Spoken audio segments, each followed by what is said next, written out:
নমস্কার বন্ধুরা, আপনারা কেমন আছেন? আশা করি আপনারা ভালো আছেন, আমিও ভালো আছি। তো আজকের আমি এই যে তরল মাছের সর্ষে বাটনা করব। তো সর্ষে আর কাঁচা লঙ্কাটা বেটে নেবো বন্ধুরা। তো আমি কালো মরিচ নিয়েছি, কাঁচা লঙ্কা নিয়েছি আর একটু সর্ষে নিয়ে নেবো বন্ধুরা। ব্যাস, মাছের তেলে ওই কালো জিরেটা দিয়ে দেবো, একটু কাঁচা লঙ্কা দিয়ে দেবো,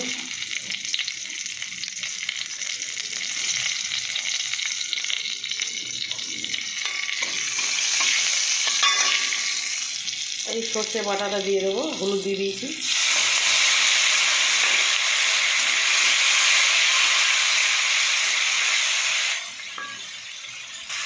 বন্ধুরা এই আমচুরটা দিয়ে দেবো, এর মধ্যে নুন পুরো আছে, আমি নুন দেবো না সর্ষে বাটাতে, তো দেখে দেবো, যদি নুন লাগে তো দেবো। তো এটা আমি দিয়ে দেবো, এটা হচ্ছে শুকনো আম।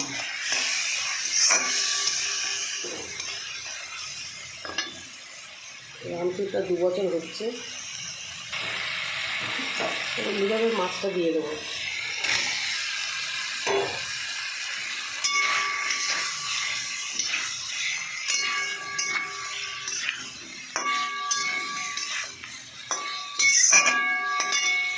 একটু জল দিয়ে দেবো,